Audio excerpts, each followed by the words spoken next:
life could change off of one product. One product, you know what I'm bro. saying? If you strategically, have the rollout, or whatever. So the algorithms change, plus the fucking culture's changing right now. So it's like what you said. You really just gotta always be aware of everything. Mm-hmm. Like, this is what's popping right now. Like, or this is not popping no more. Niggas are looking at younger brands and investing in brands right now. Like, you just gotta know the territory. And that's one thing niggas never knew. But you start watching, interviews from like people in that class. Like, I put Guillermo in like the fucking Donda class, like all of them niggas. Hell yeah. You know what I'm saying? He is. But then when they have interviews, listen to these niggas, man. Yeah. Like, I'm not listening to these niggas as a fan. I'm like, yo, what are you going through? Because I'm trying to do what you're doing, so I need to know. And they had a lot of the same sentiments. Like, yo, I'm chasing fucking the brands, and why am I doing that? Mm-hmm. I don't need to drop on a fashion calendar. I'm a new brand. Why am I fucking chasing a fashion calendar? Yeah. So that made niggas think, like, why the fuck is we doing that shit? You know what I'm saying? Like, Facts. Yeah, man. The information is out there, bro. Yeah.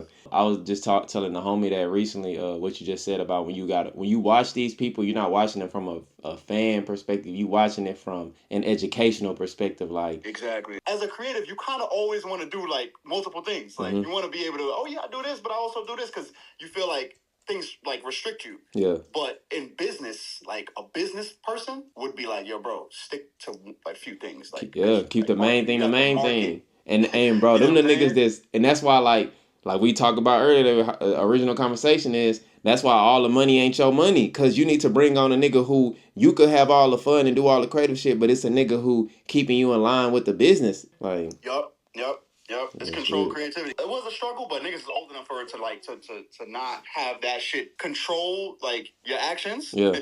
Because you older, it's like, yo, bro, where's this money coming from, nigga? We like, it's just. But when you're younger, you just don't care about that. But like, I love that about us, though. Yeah. Like that, because you gotta learn. Like, I'm the type of nigga that I gotta learn in a certain way. Bro. Yeah, I'm a nigga that like I gotta touch that stove and see it's hot. Yeah, you feel me? Yeah. Like now it's just different. You know what I'm saying? Different from doing that. You just can't just take those risks like willy nilly. You gotta have like a real game plan. You know what I'm saying? If you want to scale, if you want to take it to the next level. Like systems, people, your team, all of like those are like the real formula to like success. Yeah. Like handpicking the right people to work with and getting those fucking redundant tasks out your way. It's almost like this is a renaissance period, bro. For like niggas like us, like for like entrepreneurs, I feel like you can really step to the plate and bat with a small team now. The right people though.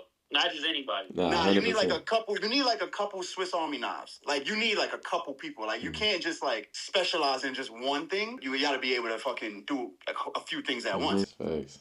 But it's like I said, it's a beautiful time. I be super excited, bro, because I be like, post Virgil, bro, is nothing to really be excited about out here. And I just be like, damn, bro, it's wide open. And I be excited about that, knowing that it's wide open right now. Because when Virgil had this shit, bro, you just had to wait your time. It was like 50 Cent rapping when he first came in the game. Like, nigga, you better just wait. Yeah. It's 50 season right now. Yeah, he had the Midas touch. Like, whatever.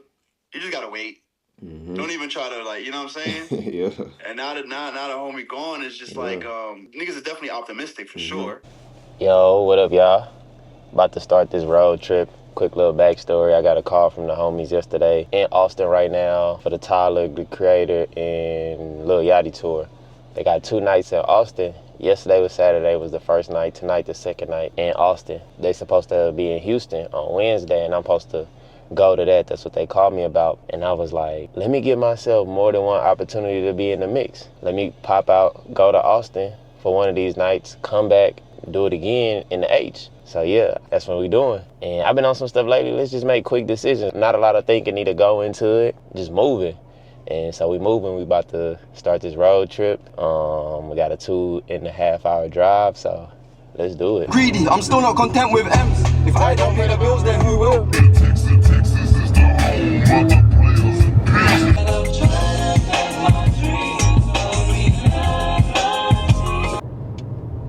Traffic, man. Doing campaigns, so I don't have to worry about, paying for models, paying for videographers, paying for photographers. Pretty much just using what I have in AI, I know you said, your target audience, and I'm not denying that you do or not. I guess I asked this first, do you feel like you've spoken to them? Last year was your first year putting stuff out and doing your thing. Do you feel like you spoke to that audience last year? Like, there's people in the H that are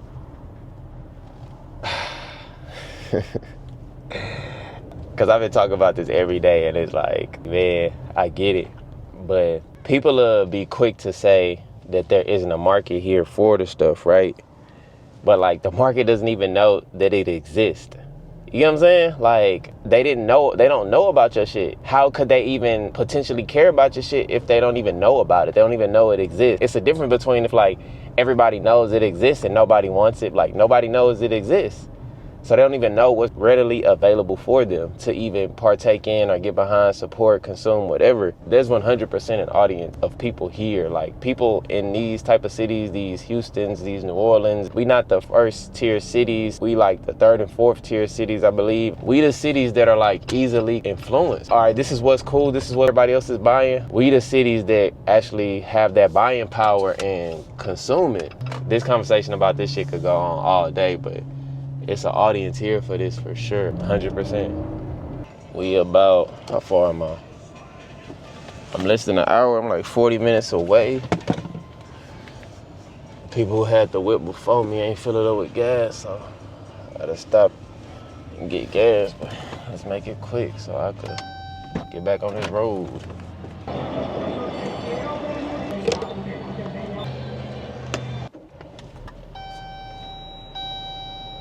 Oh damn, that filled up the tank. Let's get back on this road. Check in with y'all once I touch down. We made it, y'all. We in Austin.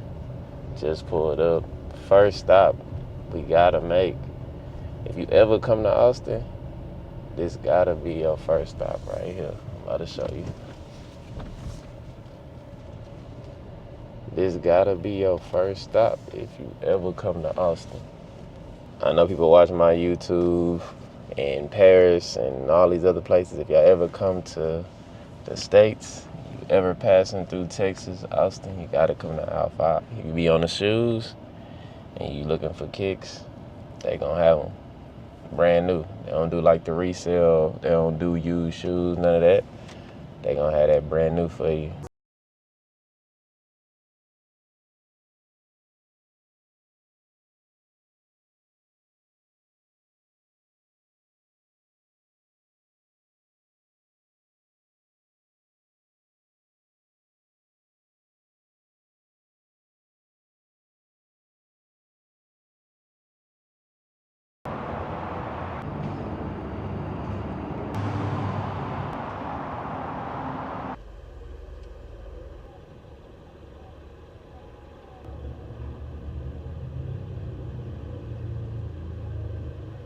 What up, y'all? Right now I'm at Soho House in Austin. This is my first time here. I'm filming off my phone, so if it look a little funny, bear with me. I'm not supposed to film in here, so, but you know, I'm gonna do what I wanna do, cause I gotta get this in for y'all. It's nice in here though. This is my first time. I've been in New York, all the ones in New York. Been to the ones, and I've been to Paris, the one in Paris a few times now. Both trips I went out there. When I went in January, I went a few times. When I went in last year in June, I went a few times. So coming to this one, and you know, it being so close to home, like, it's a vibe, definitely. This made me want to come. Like, I haven't even been here for 5 minutes, and I'm like, yeah, I need to be back. I need to be out here in Austin more. Austin, Texas, I got for my respect. Thank you so much for my time.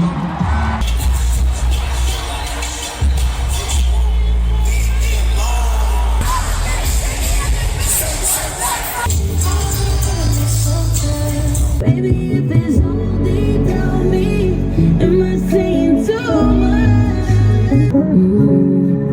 I might as well can't tell if it's even worth conversation. He was more delusional than me, cause who was he? I need back. The artist. So he was an artist, like drawing? Yeah, visual artist, painter. His name is Slime. So the interviewer is called Kids Takeover. That's the podcast on our platform. It's not really a pod, it's a media platform. But he could see his art going as far as like doing something for the Olympics. And that's the interviewer said. And that's a big thing. Like, and bro just laughed like that's nothing. And he kind of asked him like, where? And he said he's always had this goal and like vision to have his art on the moon in space. And I said, oh, this nigga got me on a delusion. Like, and I felt offended. I'm like, because that just show you how big his dreams are. You know what I'm saying? Because if you aiming to like do art on the moon, you got a lot that you can fall below that and accomplish. You know what I'm saying? So yeah, that's why I felt like I felt offended. It's like I'm like, damn, like nah, bro, like. Do you not believe? Like I started tripping. I'm like, no, you gotta step it up. That's a fact. If you think that there's like boundaries, then you'll create within those boundaries. But if you don't see boundaries, it's like I'm creating completely freely, like children create, until you start telling them like, oh, this is supposed to be this way, it's supposed to be that way. My homie L, he had been trying to get me to see value in like the South, the city, Houston, Texas in general for like the last 2 years. But everything that I went through and like going through, I'm like, man, I'm good. Like one, I always felt conflicted, like, it's a slow market. People don't get it here, it goes over their heads. Cool. Like I used to be thinking like, okay, I used to be delusional to the point where it's like, there's not many people out here that's like me, stuff like that. And there's validity to a lot of those things, for sure. So recently I just been on some stuff like, nah, like I need to do it here. Even though I need to travel and continue to travel and all this, and I was like, damn, it's been a switch. I've been trying to figure out what's been the switch. And the other day I kind of sat down and tried to figure out like, why have I been on this? Like even with some of the stuff I've been posting on Instagram, I've been posting like Slim Thug, linking up with Pharrell and all of that stuff, and how that was so impactful. And just all those type moments. Slim Thug is from here. Yeah. And when he signed with Pharrell, that was like a huge deal. So I've been posting a lot of that stuff lately, like deep diving into all of that. Yeah, what I realized the other day was like traveling has allowed me to now have an appreciation for my hometown, like getting out of here. Going to Paris, going to these places, going to the highest level to where it's being done. Like a better words, like I'm it wherever I go. You know what I'm saying? It's not an environment thing. Clock it. Like I'm coming to Paris and I'm being viewed the same way I'm being viewed back. I'm like, you know what I'm saying? Like I'm that everywhere I'm going. It's not like this dude asked me when I got back from Paris. He was out there too. He FaceTimed me. And he was like, yeah, bro, like just checking in with you, you know what I'm saying? Want to know how your trip was and all that. So we started talking about our trips. He asked me, you going out there, did it make you want to like, did it change your perspective on anything? Make you want to like kind of switch the way you're doing things, your approach? And I was like, no. And I was like, did it make you? Because that's why you're asking me, because it made you. And then he was like, yeah, it made me want to like switch my whole shit up and this and that. And I'm like, And he asked me, I'm like, nah, not at all. I said, all it did was like validate who I am and what I'm doing. It didn't make me like want to reconsider anything. The only thing made me want to just turn up more, but it didn't make me like, oh, I need to get to the drawing board. Like, nah. Yeah. And yeah, like just through all the traveling, I'm like, man. And when you go to these places and you see how people appreciate, like people value where they're from and in their culture. And like, I be studying like little things. Like I went to the rodeo for Bun B night, and it's like a good thing. I don't know. I love it, but I was like, could this be a good and a bad thing? Like when I go to stuff like that, I can't just experience it just like from just pure fan. Like I'm nerding out about everything that it went into making this happen, you know? So I'm in there and I'm like, I'm seeing the pride. I'm seeing the Southern pride. I'm seeing how, I'm like, damn, it's Texas for me to do it this way. I'm watching all these old interviews and stuff with Slim Thug and like just thinking about the times where like, you know, you from New York, y'all, people always looked at y'all as like culture and hip hop and all that stuff. Like they used to disregard Southern music when I was growing up. We were growing up, and then you had Andre 3000 come out, and where is he from? Atlanta, and he come out and he like the South got something to say, you know. And then I'm remembering when I was a kid those interviews with Pimp C dissing New York and stuff because they not trying to like take what they doing, what's being done out here in the South and Texas serious. And I'm like, we have pride where we from, you know? Everybody does. Like, wherever you from is pride there. You're not supposed to be chasing them. You're supposed to be like, hey, like, I can play in this lane, but I'm from this. So I have a different approach. And when you come from an environment like this to where there's not infrastructure, not many resources and all of those things, you gotta be better than niggas. Like, you gotta get so good because the things that you want don't exist here. So all the things that could kind of give you a shortcut or could kind of make your process a little more smoothly, like you can just get up and go to a fashion district and make clothes here. Like, nah, you have to, there's so many things in the way of that just to get to the starting line that other people are starting at. You have to be so good, which ultimately makes me better than people, you know? And then I'm going to these environments, I'm like... Because your starting line is further back. Y'all are further... Exactly. Yeah. This is what made me being from Texas, like not having these things, having all this interest. Like I was the kid who I couldn't go outside and potentially see Pharrell at a pop-up in New York and Soho, the Vape and all, you know what I'm saying? Like I have all those type of experiences. I'm on the internet watching all this stuff, getting out of school every single day, scouring these pages on the internet, looking at all this stuff happening and like just wanting to be a part of it, but it's like you coming from a place of lack because you don't have these opportunities. So that causes you to be extremely creative. That causes you to look at things a different way, just everything. So through all of that, I'm like, no, it's Texas to do it this way. We finished.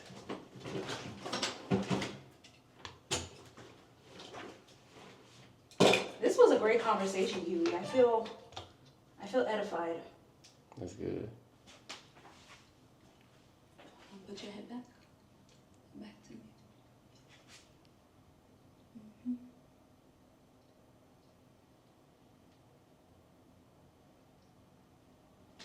See my YouTube, they'll be like, damn, you gave us like, this kind of some personal content.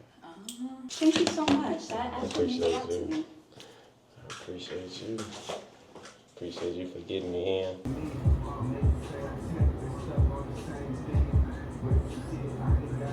Yeah, you say the video that, like say you're making a YouTube video, right?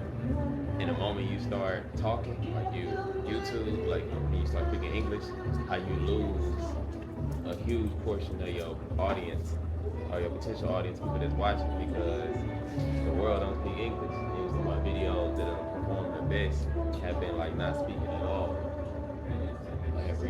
It was a lot of layers, so I was like, yeah, because it's like thinking about, like right now, if people from Paris that don't watch my YouTube, right, people from other places, let's say they don't speak English, and then throughout the video don't speak in English, but if it's like just music narrating and like people understand body language and what's happening, you can watch it and be good. Yeah, I was like, dang, I never thought, you know what I'm saying? I ain't gonna lie, we got the same eye. Like I'm selecting the ones, you selecting for sure. I was gonna say, I'm like minimizing these now as far as like trying to get them lower. But I want to see. You going through the second round? Yeah, the ones that you ain't put in there, I can look at them after. Yeah, I got you on that too. What's up, y'all? Man, I'm exhausted. I've been coming to this coffee shop like late at night. It's open late. I've been leaving at like 1 something in the morning. I ain't gonna lie, it's just not enough. It's not enough time during the day to just like get everything done. So I've been coming here late at night just to kind of get more time in, pressing out some videos and stuff. Today we there's a lot of ripping and running. Linked up with the homie, Max.